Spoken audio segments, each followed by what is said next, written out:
when it comes to the question of economy, which is going to benefit everybody, the politics cannot be so disruptive. Once upon a time, Prime Minister Rajiv Gandhi said, if I send 1 rupee to the beneficiary, he ends up getting only 15 paisa. Adopting technology, Prime Ministers ensure that that kind of leakage doesn't happen. 1 rupee sent is 1 rupee received. One of the most crucial ministries in Modi's cabinet, the Ministry of Finance, has been entrusted to Nirmala Sitharaman. She is one of the top ministers in the government of India. So only 1.5% of India's population is the tax-paying population, whereas for China this is 10% and in the US it is 43%. Ma'am, why is our tax base so small? As long as you are earning more, you and your family are happy. But the moment you are under the tax net, you think the government is regressive. There are states like Tamil Nadu which were protesting because they were saying that it's like penalizing the states for investing so much money into building factories when there are states which are just consuming States is things. not building factories. What are you saying? The top 1% of India accounted for 45% of all flights and just 6.5% of the users were responsible for 44% of all UPI transactions. Ma'am, why is the gap between the rich and the poor increasing so much? Ma'am, the Skill India report says that more than 35% of our BTech students are unemployable, 30% of our MBA students are unemployable, 60% of our ITI students are unemployable, and more than 75% of our polytechnic students are unemployable. The Finance Minister of Kerala, K.N. Balgopal, argues, he says that Kerala gets only 21 rupees against every 100 rupee that Kerala collects, but for UP this number is 46 out of 100, and for Bihar it's drastically high. Bihar gets 70 rupees out of the 100 rupee that it collects. And here's where the north-south divide narrative comes into play, ma'am. So ma'am, what is the logic behind dividing this pool of money? I think this narrative is somewhat distorted.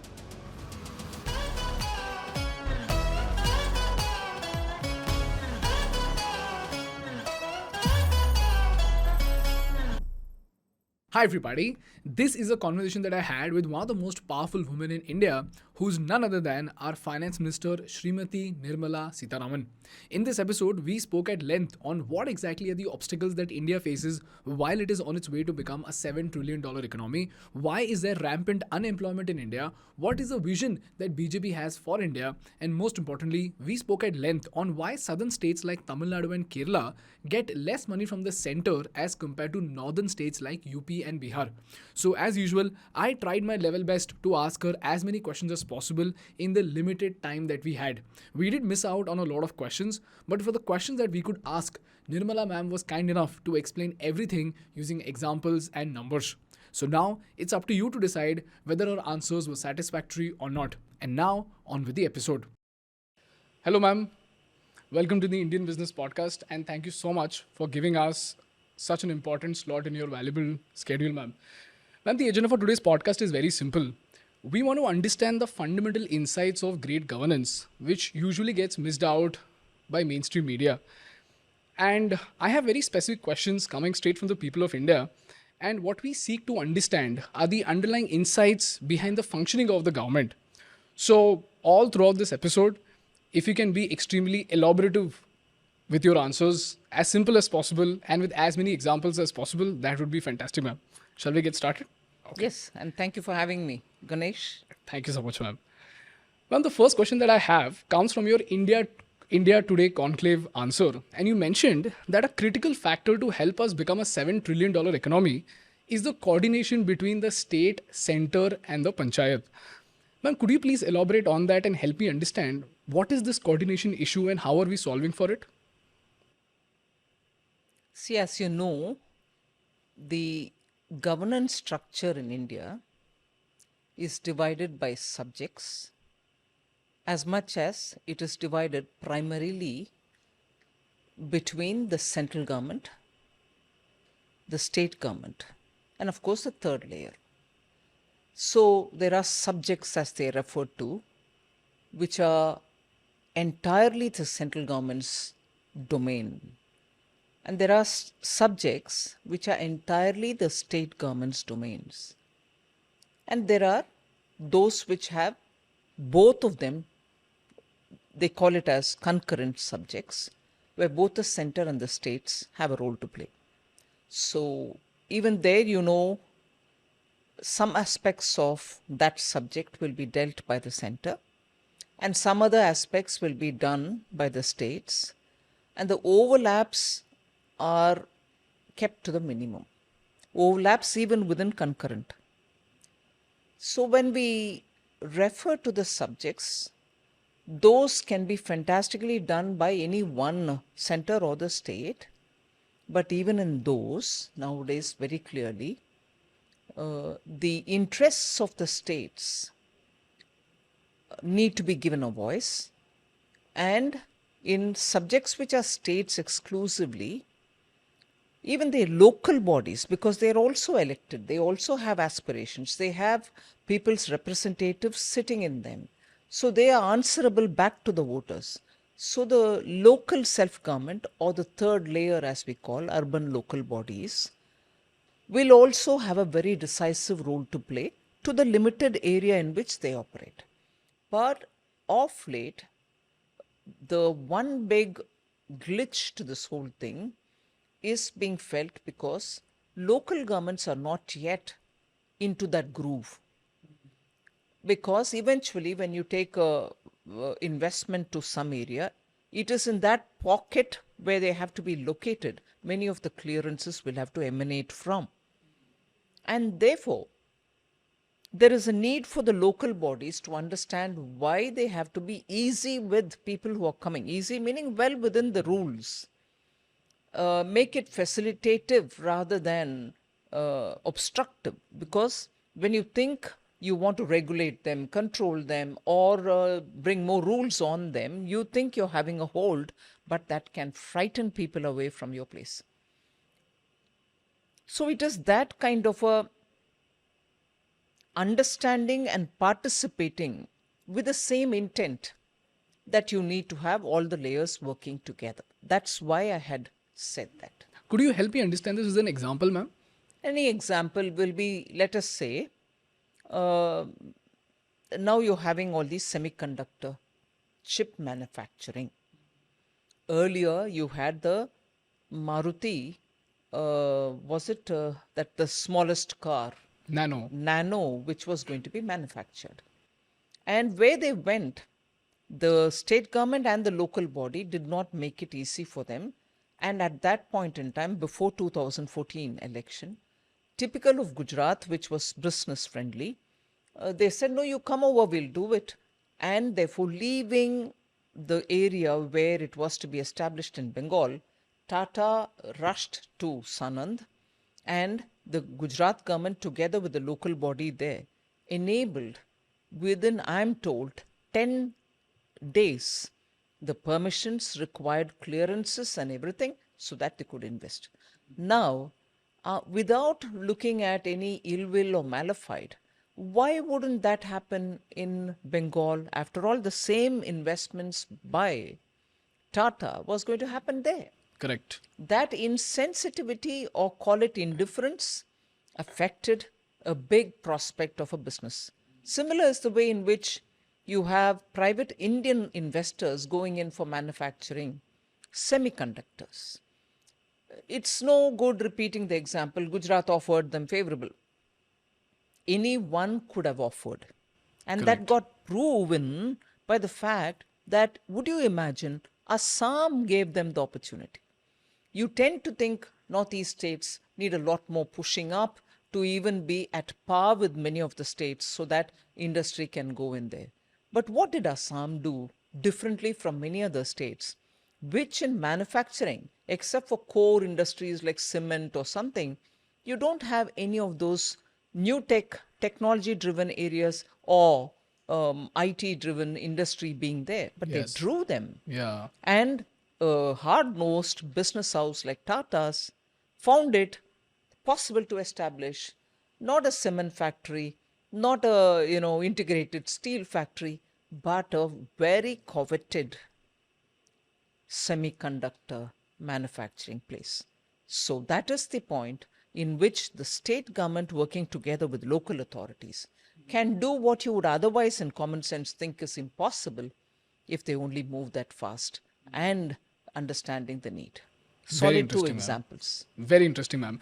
Ma'am, you mentioned about ease of doing business in Gujarat, and I've read this countless times. In fact, we made a case study on Gujarat, and we often found out that a lot of entrepreneurs have given a statement publicly saying that it is very easy for us to set up our factories in Gujarat versus in any other state. In fact, Ratan Tata ji himself gave out a statement that while many other states were offering Tata lands, it was only Gujarat that was not just offering but also kept the land ready, and that was because of the land banking system in Gujarat.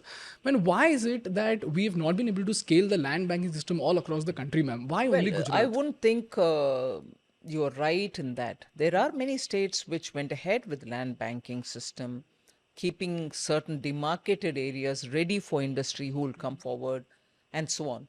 But what is the distinction between what Gujarat's approach is as regards the others compared to Gujarat is consistently they're doing it. Oh, okay. Whereas in other states, take the example of Maharashtra. After all, the same bullet train was approved in Maharashtra as well to be one of the terminal points for it. The other terminal point in Gujarat, and it runs partly through Gujarat and comes partly through parts of northern Maharashtra and reach Mumbai. Yeah. It was approved. Okay. It was all cleared. Japanese came in a big way, both for the technology and for building the quality that is required for the track laying, for the bridges which are going to hold them, and everything else. But what happened? With a change of government, that particular agreement or understanding was put in the back burner. So, from the terminal point in Gujarat till almost the border of Maharashtra, the work was almost two-thirds complete.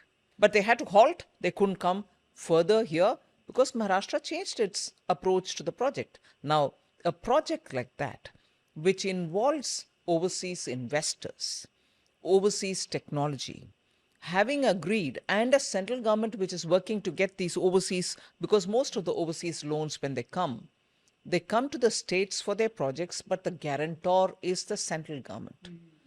Now, if with all this done, suddenly when a change of government happens, and for you, for political considerations, you say it's not required for me, the impact it has on the overall approach to making investment in India attractive just falls flat. All right.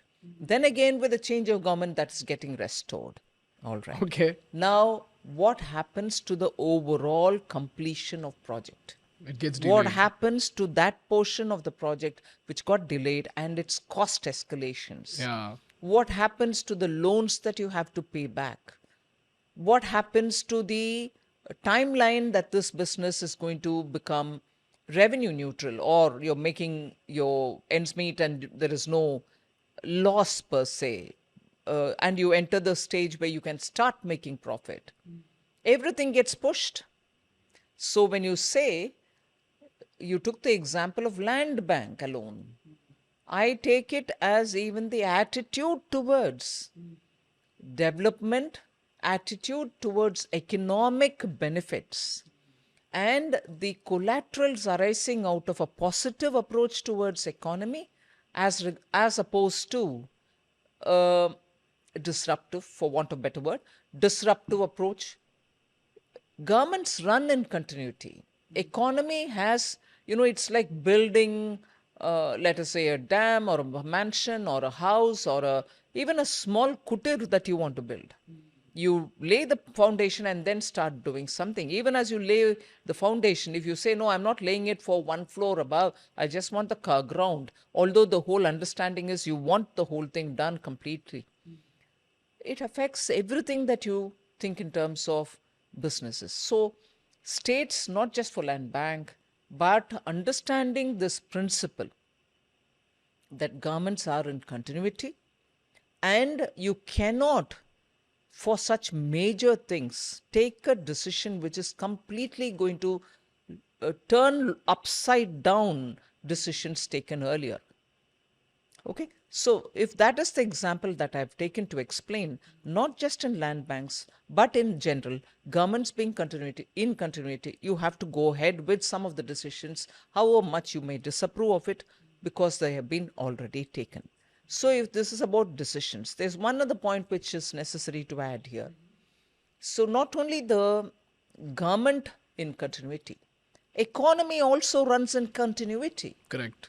Unless you give it enough leeway, you cannot change a decision. You can always now pit a question against me or on me to answer, saying, after all, India has been a socialist economy all these years. Yeah. We've had public sector undertakings.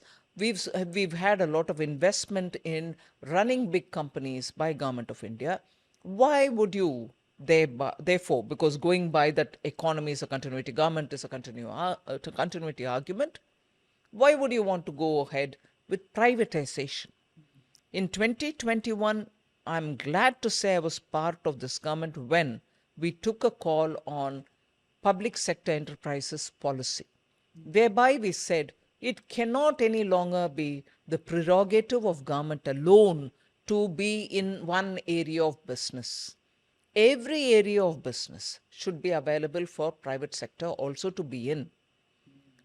All right, government will have to be in some sectors which are strategically important for us.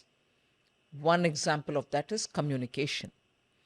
And unless you have government services in these sectors, communication is one example, you will not be able to reach the border areas, provide telecom facilities there, because the private sector would say that area doesn't give me enough profit, so I won't go there. You Yeah. need. Therefore, strategically, there can be 3 or 4 areas, and we said that'll be about only that much, where the government will also have to be present.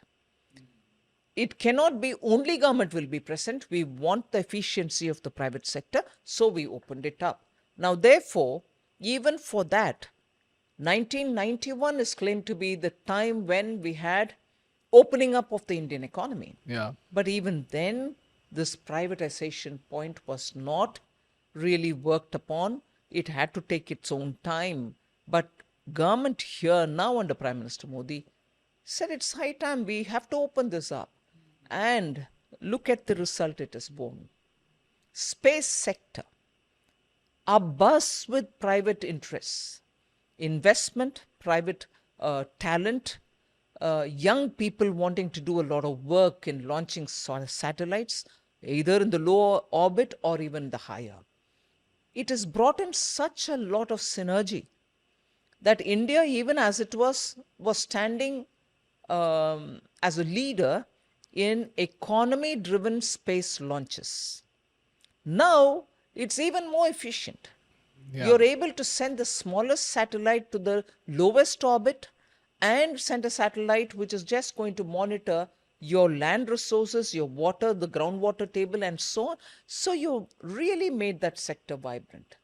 So that is the kind of change, even as you emphasize on continuity. Very interesting, ma'am. So you're saying that governance should always take the front seat and politics should be at the back seat.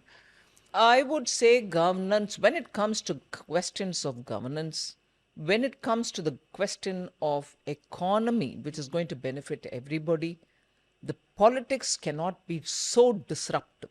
For instance, the UPA government brought in what was notoriously called retrospective taxation. It started to tax for years long before and called it a correction related measure.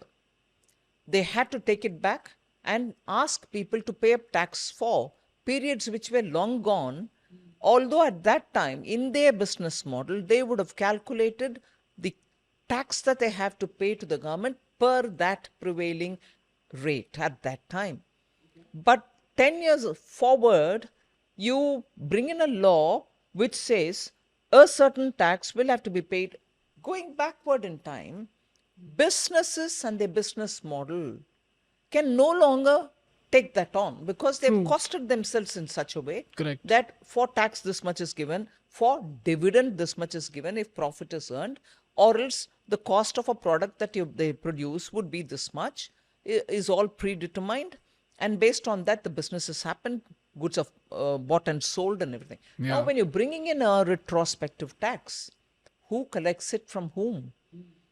Can they go back to searching each of the product consumer? Correct. So when I tell you this example of going backwards is always disruptive. So you're talking about governance, which is going to take the back seat and which is going to take the front seat? Is governance going to take the front seat and politics the one behind?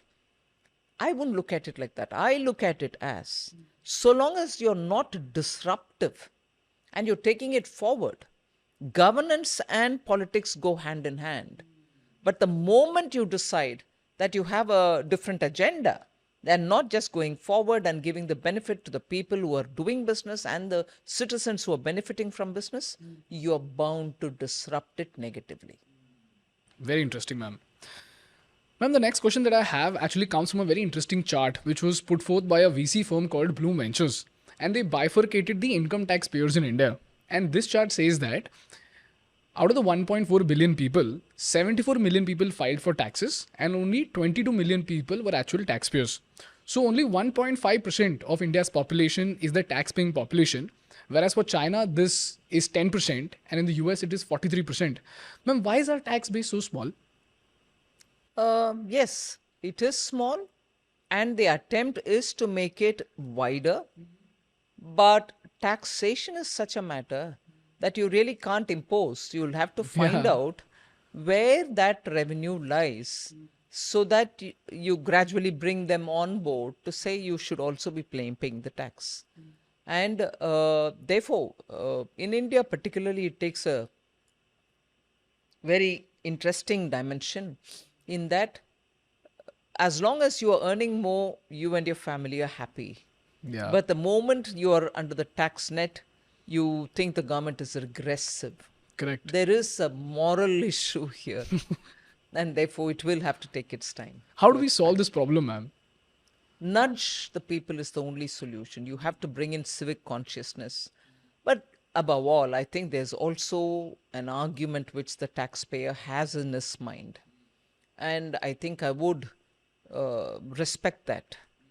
And that thought is, look, what do we get for the tax that we pay? Exactly. This has been a question, I think, now for 50 years. Correct. Because the taxpayer thinks, my road doesn't improve. I don't get proper drinking water in my house. Yeah. Three-phase electricity also was something very aspirational. Yeah. And then going to a proper hospital was a big thing. Private sector probably showed the way, saying better quality medical attention is available, but government hospitals were not really up to it. So you thought even if you are paying only 100 rupees towards tax, you thought my 100 rupees is important for me. And truly, Yeah. it is important for everybody. But in that 100 rupees, I don't seem to get anything better. No value for money. So that anxiety still holds. Although Prime Minister Modi, I would generously credit him for one thing. Every rupee of the taxpayer's money, he is clear that he has to safeguard. He's clear that that cannot be frittered away. He's also clear that, like the way, once upon a time, Prime Minister Rajiv Gandhi said, if I send 1 rupee to the beneficiary, he ends up getting only 15 paisa. Correct. The rest are all gone away. So by adopting technology, Prime Ministers ensure that that kind of leakage doesn't happen. 1 rupee sent is 1 rupee received. So you're saying that once you start providing value for money to the people of India, they will understand the importance of paying taxes, or they'll at least value the fact that the government That's is giving them something in return for the tax that they're paying. That's right. Ma'am, this stat itself has another underlying insight. It says that out of the 22 million people who pay taxes also, only 4.5 million, as in just 0.3% of our population pays 80% of our taxes. Ma'am, this indicates a very big gap between the rich and the poor. And I looked at the consumption levels, and even there I found some stats which were quite surprising. It says that the top 1% of India accounted for 45% of all flights. 1% of Indians took home 22% of India's income, and just 6.5% of the users were responsible for 44% of all UPI transactions. Ma'am, why is the gap between the rich and the poor increasing so much? See, I wouldn't want to play it up as the gap increasing so much or whatever. I think there is a clear disconnect between the qualifications that you acquire, the education levels that we reach, and the kind of jobs that are available. And also, equally, jobs and the skill sets that they require don't seem to matter in the higher education centers. Correct. So, I've heard big companies tell me that a properly qualified engineer is recruited, but almost 6 months goes away in making him job fit. Correct. It's an investment for the company. And why should they have to do it? So the qualifications with which people ready themselves to face a job are still not really up to the industry's requirement. And many companies, particularly the medium and small ones, can't even afford to, invest in training them, because after 6 months of training, God knows where he'll go. Correct. So the considerations for industry are all now becoming so difficult that youth who think that they come out of universities are ready for jobs are unable to digest the fact that probably they are just not ready for jobs yet. But so, is this a government observation, and is this something which I'm going to leave it as it is? It's for them to face? No.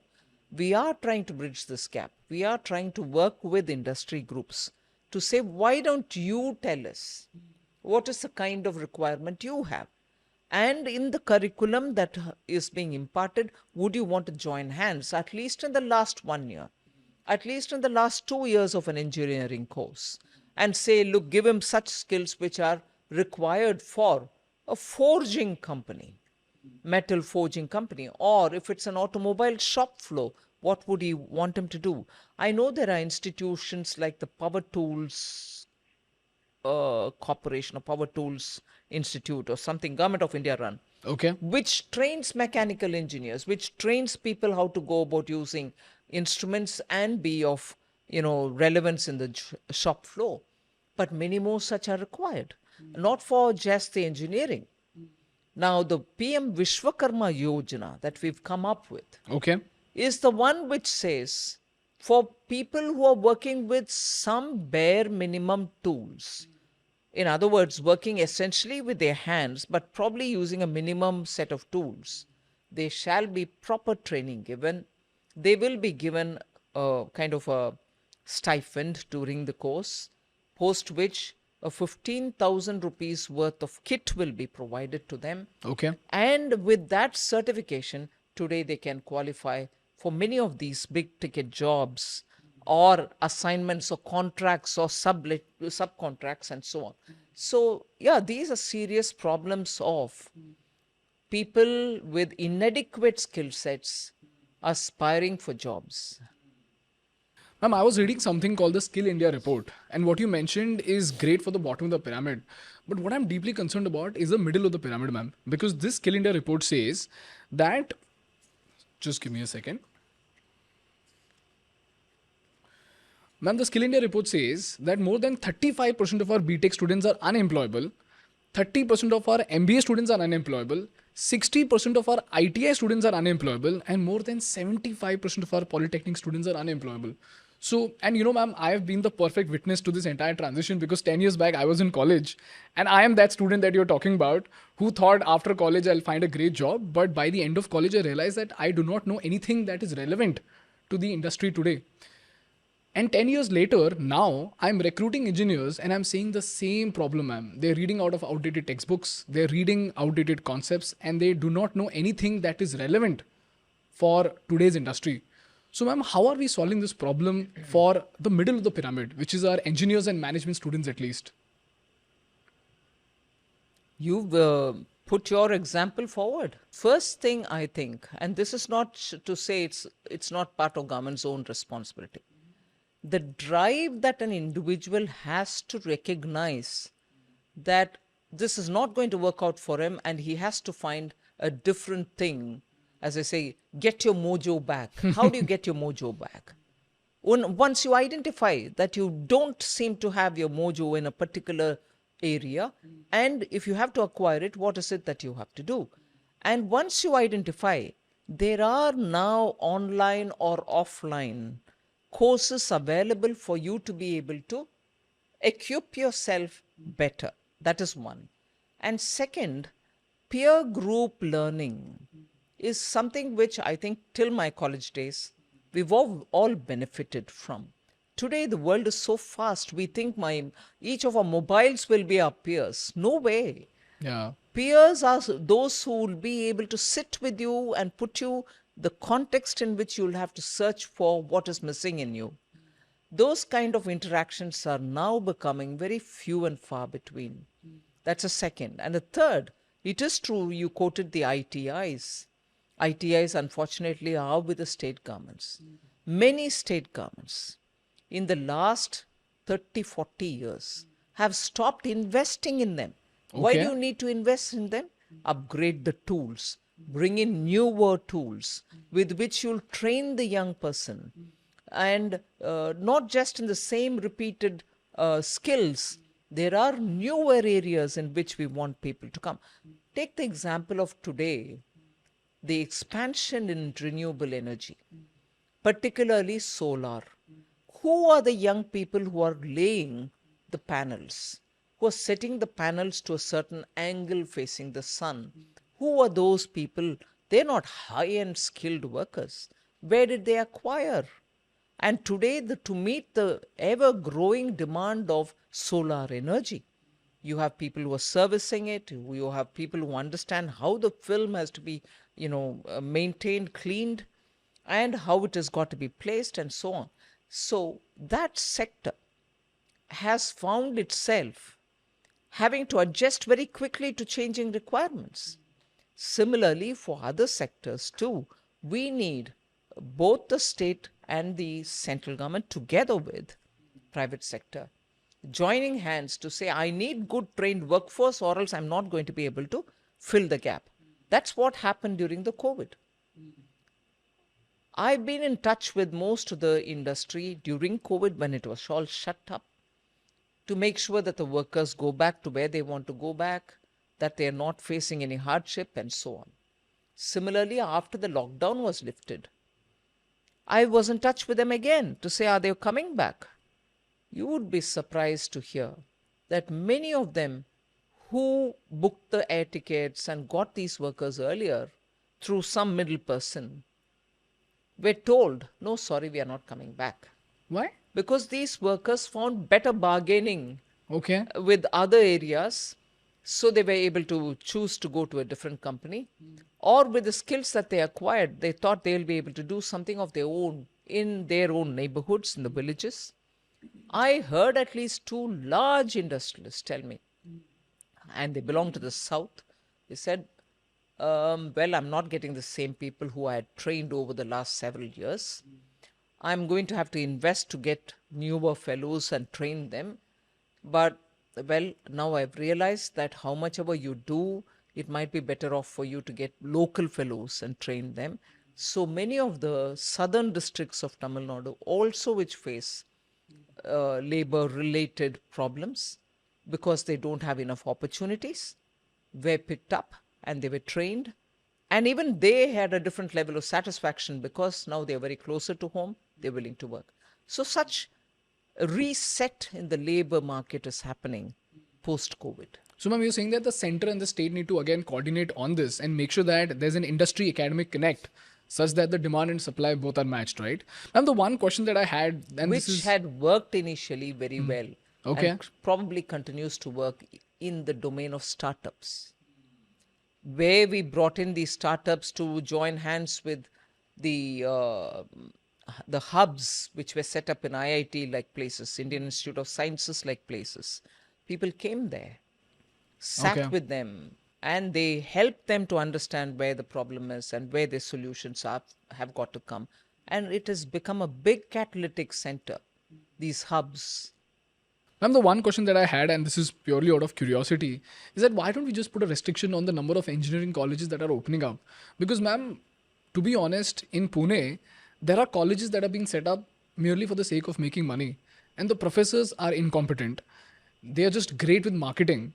And these students and parents who come from far away villages, they come to these colleges, and then there is a sales team which convinces them and sells them dreams that we'll be able to get you a 4.5 lakh package, we'll be able to get you a 6.5 lakh package, and eventually after 4 years, after taking education loan also, these people are not able to find jobs. And this points towards a larger problem also, because today if we say that we have 1.3 million engineers coming out, to a foreign investor this seems like a gold mine, because if 1.3 million engineers are coming out every year, that is great, plus our labor costs are low.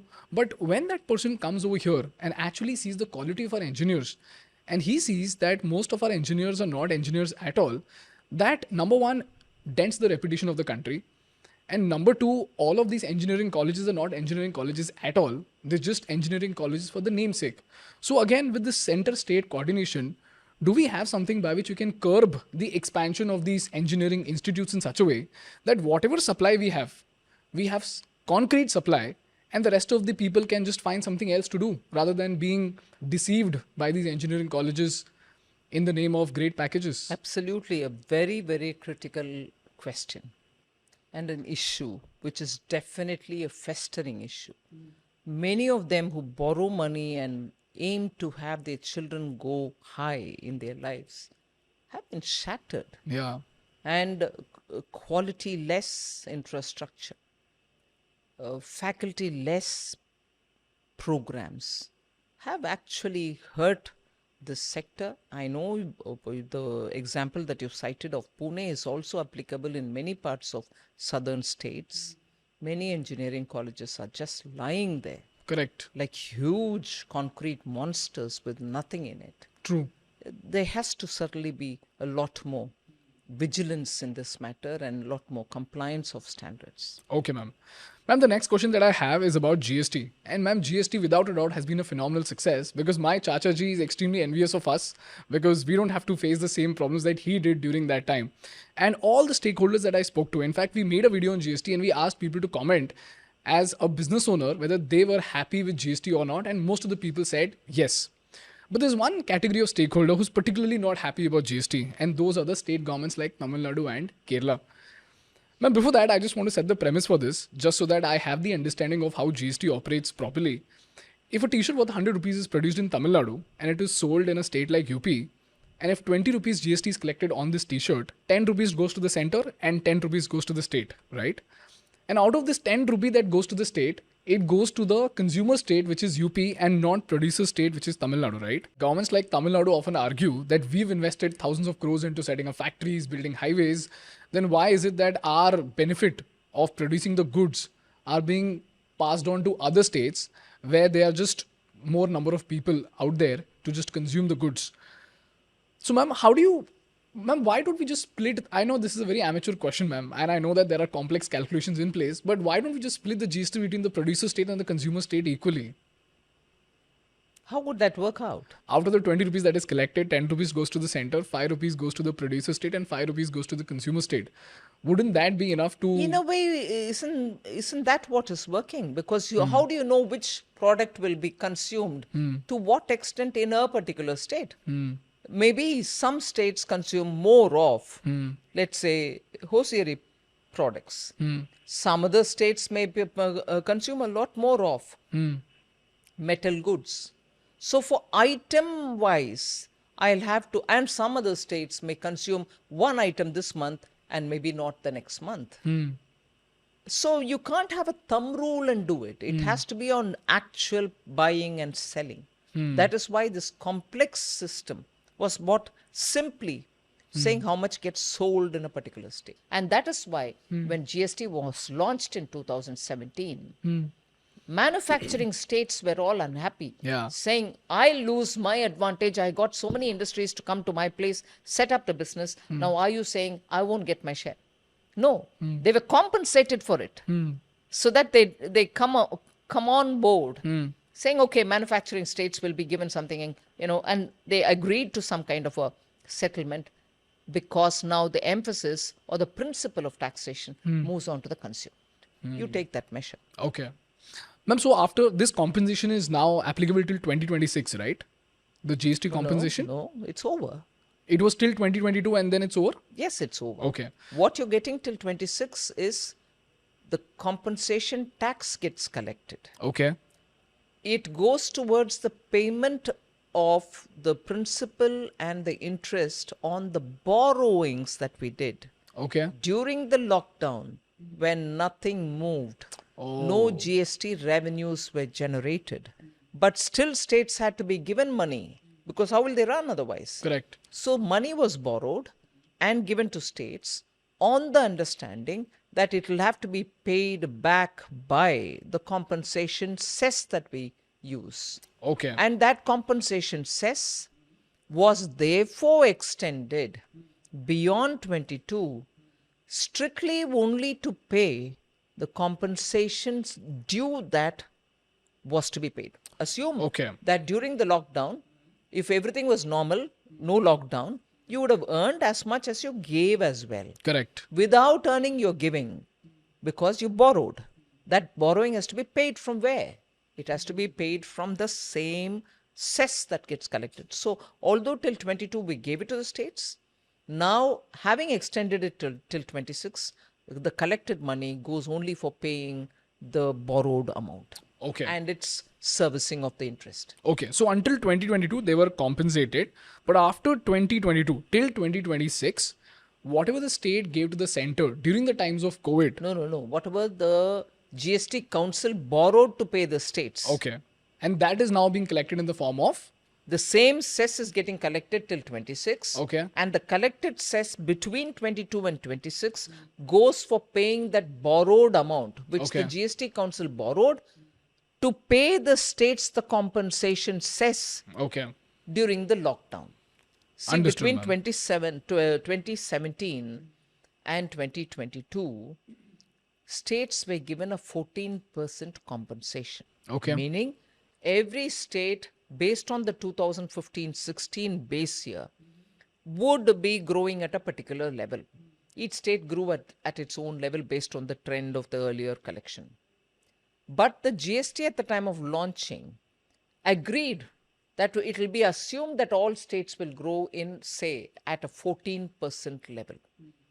Now, if you actually grew only at 10% level, hardly any state grew at 10, but many of them grew at 7 or 8%. Best performers, the others performed less better, whatever be it.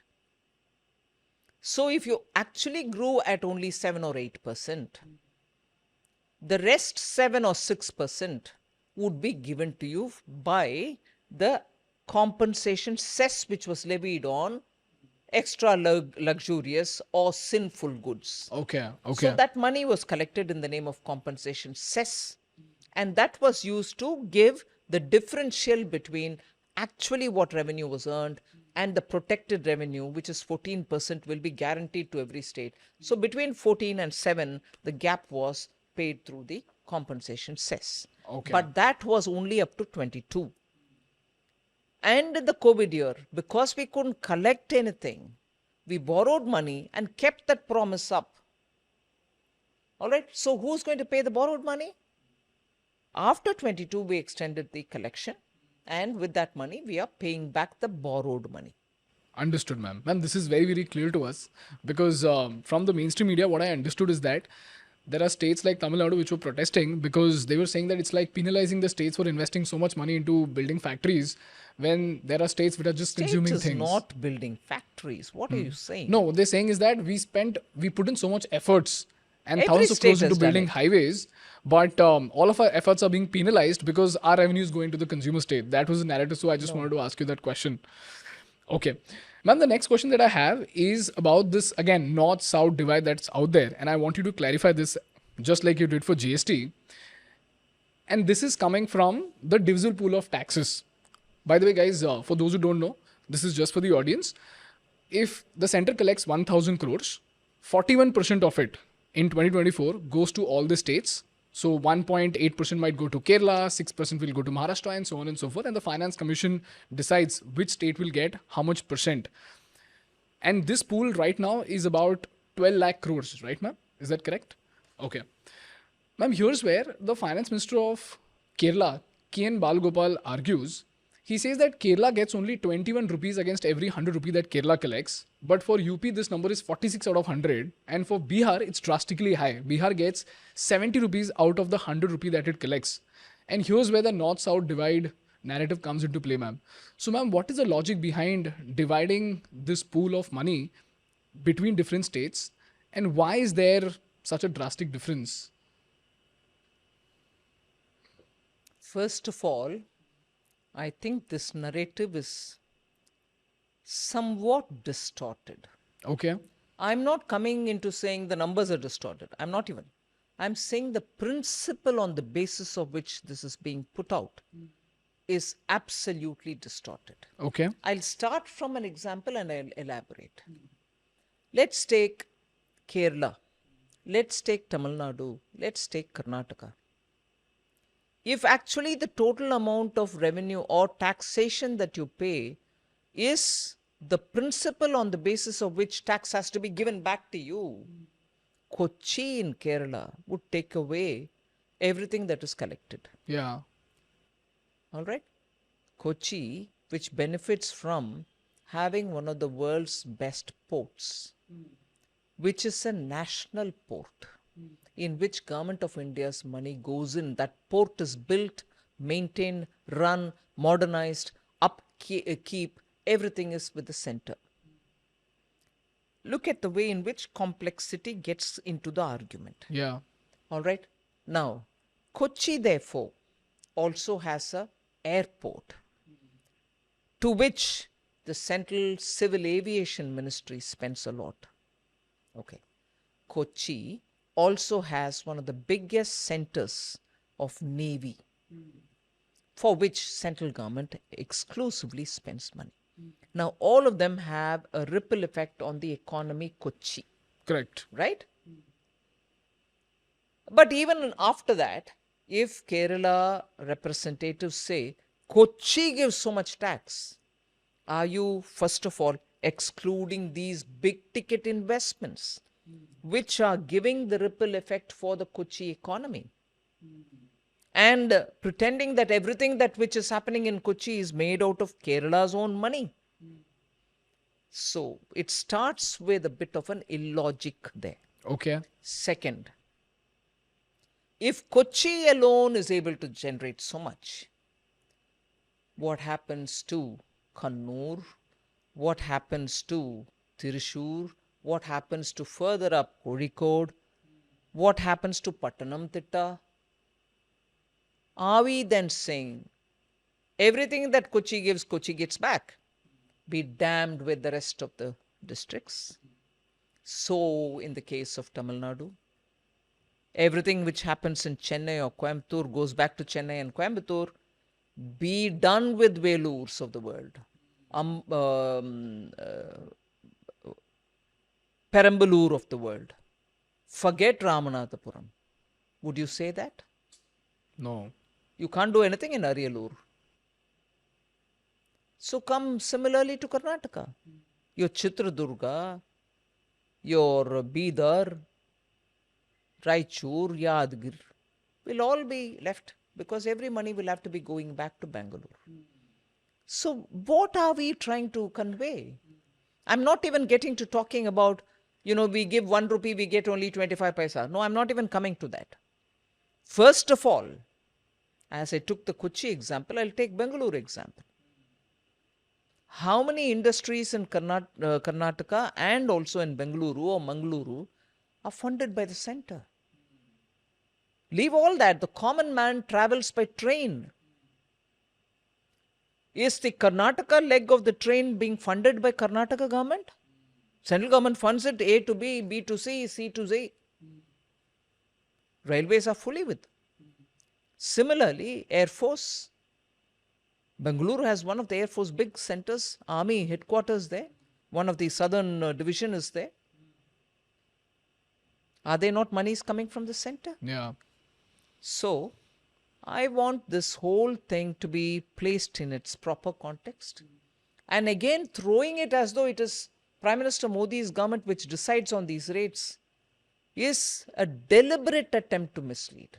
After all, people who are sitting in governance, holding responsible constitutional positions, do realize that these are not percentages decided by Prime Minister or the Government of India. There is a constitutional body called the Finance Commission that decides it. So when that next commission comes, which is already constituted, the 16th, meet them and tell, okay, put your cases forward. Now, what are the most important parameters that the Finance Commission considers while distributing this money from the divisible pool? A few things remain throughout and a few others keep changing, being brought in and so on. And I know the one solid argument which the southern states would put in is about population. Yeah. Also put about schools and colleges and medical facilities and so on. But whatever be it, the arguments will have to be put to the consideration of the Finance Commission. And once the Finance Commission decides on the rates, we have to follow it. So population is one parameter. Ma'am, any other major Education, parameters? I think education, Okay. climate resilience, Per capita income? many other things. So obviously, when you talk of Okay. the state's GSTP and the population, it will all fall in place. Okay. Now, because here's where again Kerala brings another argument. Right now, Kerala is facing an economic crisis. And I just did some math and they said that, from the 10th Finance Commission to the 15th Finance Commission, our share in the divisible pool has decreased from 3.8% to 1.9%. They've said that? Yeah.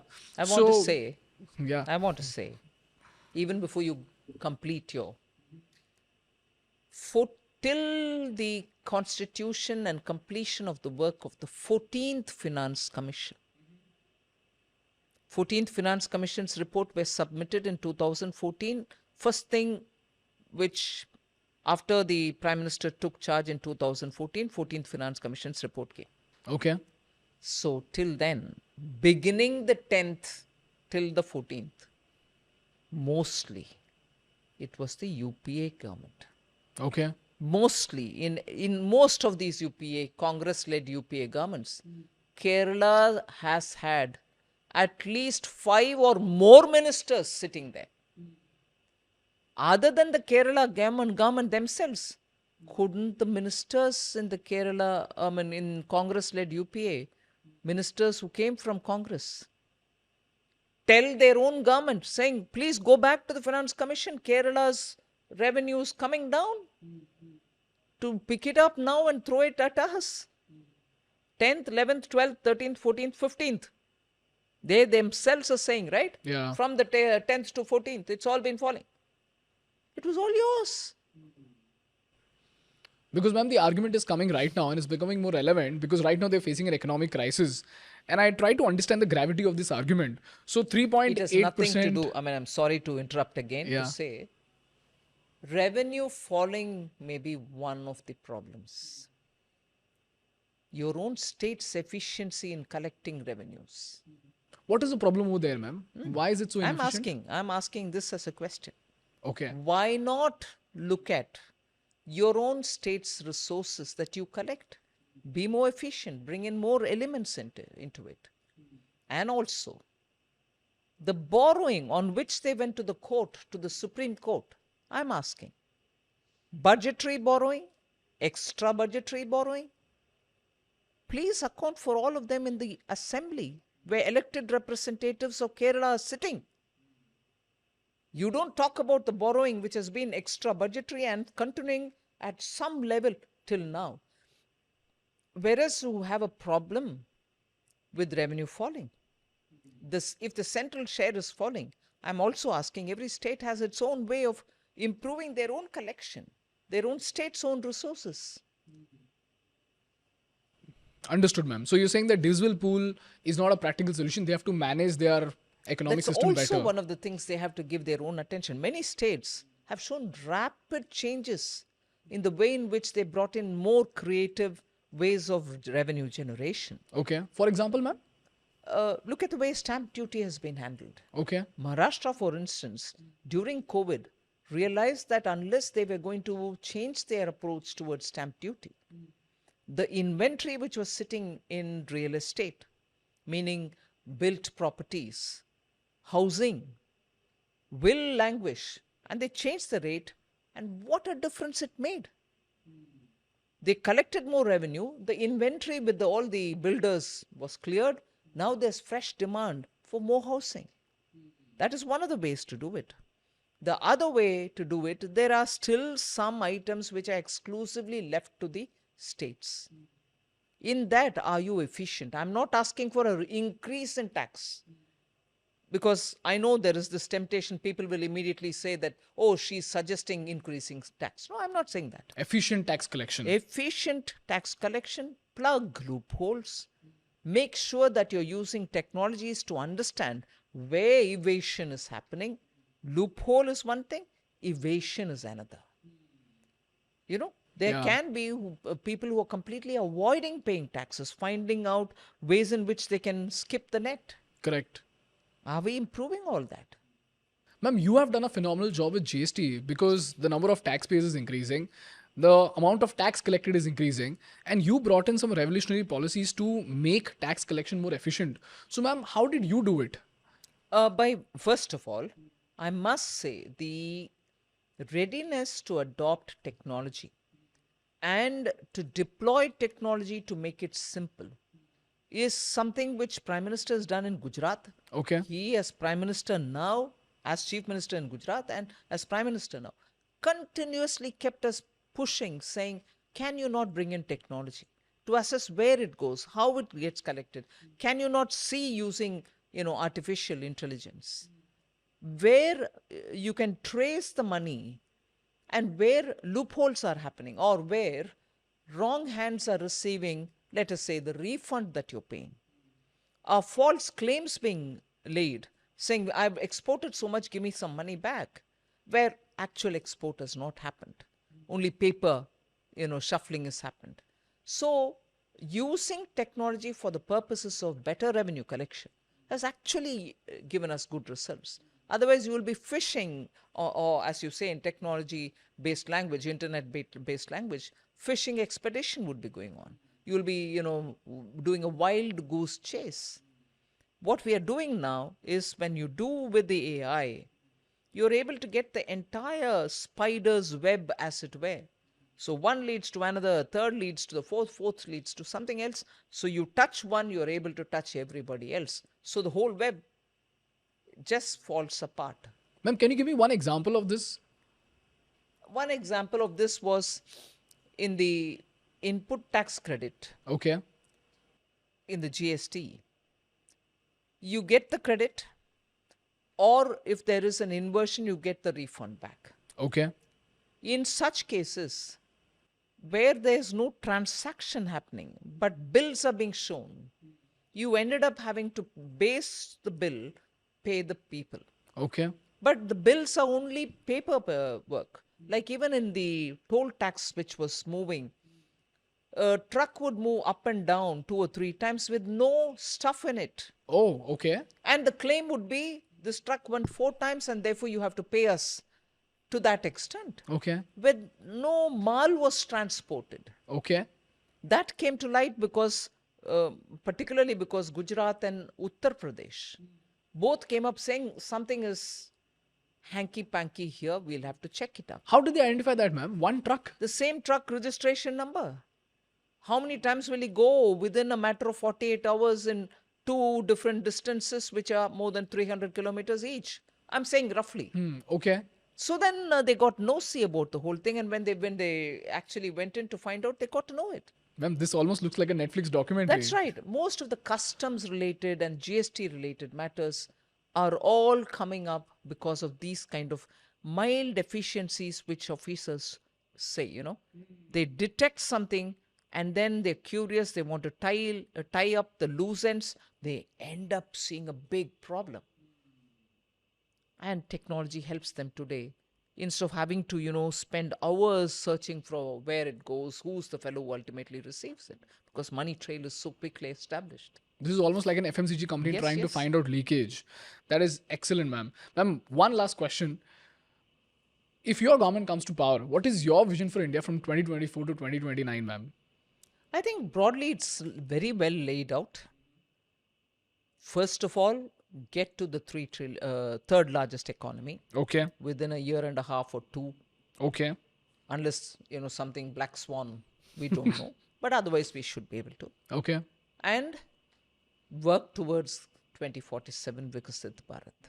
And primarily ease of doing business for that. Yes, and to make sure that manufacturing, make in India, Atmanirbhar Bharat, all go hand in hand. You already have a service sector which is contributing more than 60% to our GDP. You already have an agriculture sector where there's a lot of activity today to export and give the farmer better returns on his produce.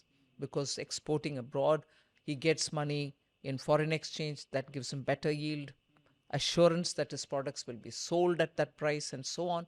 So the comfort of export will have to also be extended. But of course, because in India, we can't be indifferent to the prices at which products will be sold. The consumer end of agricultural products is also important. Farmers important, the other end, the consumer is important. So everything going for export is going to make it too expensive, and probably goods will not be available for Indian consumers. Correct. So we'll have to find a balance there for agriculture and manufacturing, as I said. So balance for agriculture, manufacturing, ease of doing business, eventually leading us to the third largest economy and the vision of 2047. Yes. Is that correct, ma'am? Thank you so much, ma'am. Thank you so much for being so patient with all of your answers, Not at all. especially for giving examples, because I was able to understand everything. I just hope everybody else did. Thank you so much, ma'am. You're It was a welcome, pleasure to Ganesh. have you. Thank you very much. Thank you so much.